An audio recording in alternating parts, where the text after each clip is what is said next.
Oui. Sur ce point, est-ce qu'on peut avoir la vidéo? Oui, on aura certainement mon avis, mais j'ai envie de dire que je vais voir, je connais le côté ironique de mon ami Daryl. Et lorsqu'il dit qu'on va tuer les enseignants, on est d'accord qu'il est en train de faire de l'ironie.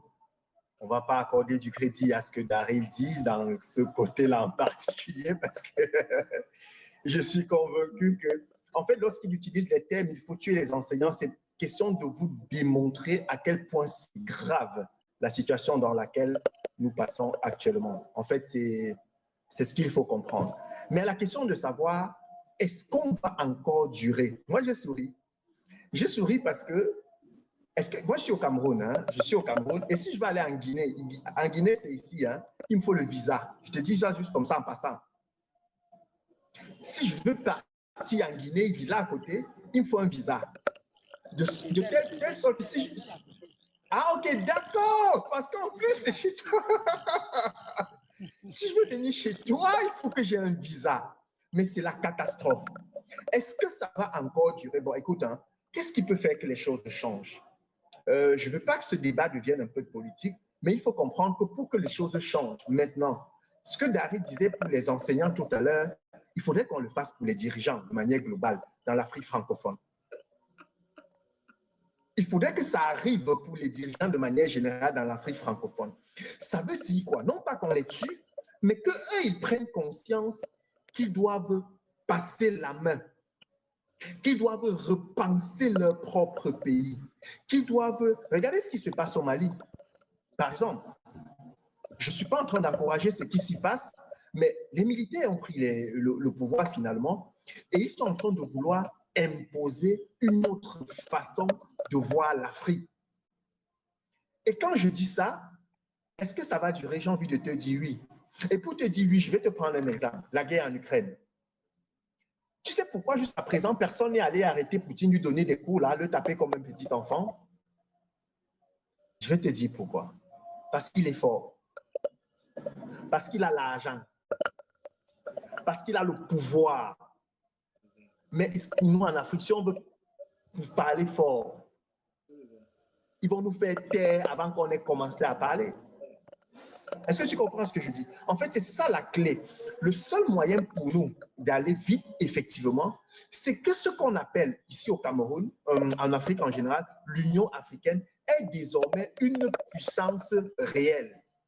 Qu'elle puisse prendre position, qu'elle puisse avoir son mot à dire. Que pendant qu'une partie de la population, notamment, je crois que c'est l'Afrique de l'Ouest, qui a voulu se mettre ensemble à un moment donné pour créer une nouvelle monnaie, notamment, et que dans l'Afrique de l'Ouest, qu'il y ait une personne qui soit sortie et qui soit allée parler rapidement de cette monnaie et qui n'avait rien à voir avec l'écho, le fameux écho qui était pensé par certains pays de l'Afrique de l'Ouest. Il faudrait que ce genre de choses s'arrête. Mais est-ce qu'on est prêt à voir les choses s'arrêter maintenant? C'est là toute la réelle difficulté. Je serais magicien que de te dire que demain, ça va s'arrêter. Non, je serais en train de te mentir, je serais en train de faire de la précipitation. Parce que c'est un problème de mentalité. Il faut voir ce qui se passe. Prenons le cas de ce qui se passe au Cameroun en particulier. Pour qu'un ministre prenne un courrier, fasse son travail, il va vous faire un courrier et il va vous dire sous les très hautes instructions du chef de l'État, il a fait son travail.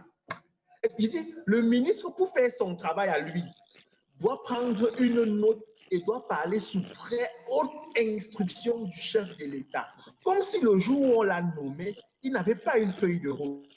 Comme s'il n'avait pas un cahier de charge, qu'il disait exactement ce qu'il doit faire et même comment est-ce que les choses doivent être faites. Pour prendre une décision, il faudrait qu'il attende que les choses se fassent. Tout à l'heure, tu as posé une question de savoir. Moi, je ne fais que parler du sommet. Mais que devient la base? Le poisson pourrit par la tête. Oui, le poisson pourrit par la tête. S'il y a un problème au niveau de la tête, un problème au niveau du sommet, les personnes qui sont susceptibles d'impulser ce que la base va simplement suivre. Moi, avant d'être aujourd'hui formateur en oratoire, J'ai fait moi-même la formation en art oratoire et je l'ai fait avec Maurice. Je l'ai fait, Maurice et mon camarade, pendant la formation en art oratoire.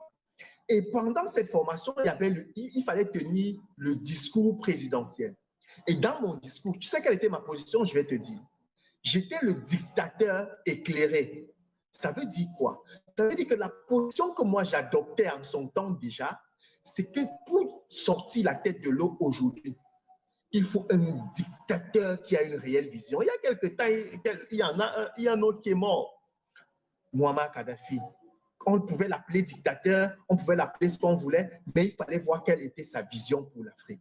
Et c'est la position que moi j'adoptais. Parce qu'aujourd'hui, il y a des gens qui pensent qu'ils ont le choix. On se plaint de ce que le système, le sommet ne fait pas rien pour nous. Mais tu vas voir les gars, on va arranger les routes. J'ai passé encore sur la route qui mène à l'aéroport. On a installé les lampadaires, ils sont venus enlever. Ça, c'est des gens qu'on pense que David disait tout à l'heure qu'on doit faire pour les enseignants. C'est à ce type de personnes qu'on doit faire ça. Parce qu'ils sont les premiers à se plaindre de ce que le système n'a rien fait pour eux, mais eux, à leur niveau, ne font rien. Il y a des gens, il faut venir chez eux, dans leur petite maison, dans leur espace, balayer leur cour. Je vais te surprendre. Aujourd'hui, lorsqu'on parle du jeudi propre, le jeudi propre au Cameroun, c'est un jour où, comme son nom l'indique, dans les marchés, on est supposé s'arrêter du matin jusqu'à midi. Je n'encourage pas ça parce que c'est plomber l'économie, mais on est supposé s'arrêter pour faire des travaux. Maintenant, je vais te surprendre. Entre ceux qui ferment un peu la boutique et continuent de vendre par un petit couloir, et ceux qui ferment carrément la boutique et restent chez eux. Et lorsqu'on ouvre à midi, la devanture de leur boutique est sale. Tu me demandes si ça va changer aujourd'hui? Ce serait de la magie que de te laisser penser que... Par contre, il y a quelqu'un qui a suggéré tout à l'heure qu'il fallait peut-être vendre le pays et revenir. Non. Moi, j'ai un ami qui est plus dur. Lui, il est enseignant, il a dû faire un tour au Canada. Et avant de partir au Canada, il me disait, Rostand, ce pays, on doit tuer tous les Camerounais. On doit tuer tous les Camerounais, on doit raser. Et toi y compris. Bien sûr, parce que la mentalité que j'ai aujourd'hui, elle est déjà un peu altérée par la mauvaise chose. Je n'ai aucune prétention de penser que moi, je fais partie de ceux qui font forcément bien. Non, ce serait de la catastrophe que de le penser. Moi aussi, j'ai déjà des gènes du système que je peux qualifier de mauvais en moi. Même si à mon petit niveau, je m'efforce de faire quelque chose. Tout à l'heure, tu as demandé, qu'est-ce qu'on fait, nous, pour apporter quelque chose? Aujourd'hui, je travaille avec le stratège Ulrich Guegan. Je vais te dire ce que lui, il a choisi de faire pour apporter sa petite pierre à l'édifice. Mais je vais te dire comment le système a reçu ça. À l'Institut d'art oratoire, on a décidé d'aller dans les établissements scolaires, d'aller dans les universités, apporter la formation gratuite en art oratoire. Mais il y a des établissements qui ont refusé, Ghislaine. Il y a des établissements qui nous ont écrit des courriers pour nous dire que non, ils n'en ont pas besoin. Et pendant qu'ils nous disent qu'ils n'en ont pas besoin, nous recevons à longueur de journée à l'Institut d'art oratoire les apprenants qui sont leurs étudiants, qui sont leurs élèves, parce qu'ils ont besoin d'être formés en art oratoire. C'est le top management qui estime qu'ils n'ont pas besoin de cette compétence, pendant que les élèves, pendant que les étudiants viennent à longueur de journée se faire former. C'est pour ça qu'on a mis sur pied un projet. L'objectif, c'est de toucher vraiment plus de 10 000 étudiants de par l'Afrique, la jeunesse élève de par l'Afrique. On va commencer au Cameroun cette année avec 100 étudiants qui seront formés en art oratoire.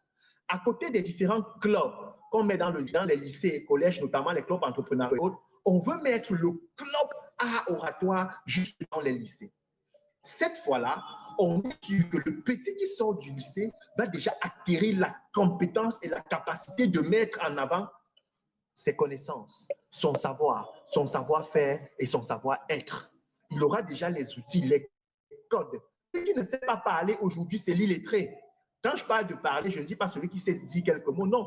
Celui qui ne sait pas dire ce qu'il dit et de se faire entendre par les autres, celui qui ne maîtrise pas les codes du langage non verbal, c'est l'illettré de demain. Mais on a décidé d'aller dans les lycées et leur apporter gratuitement cette compétence. D'accord.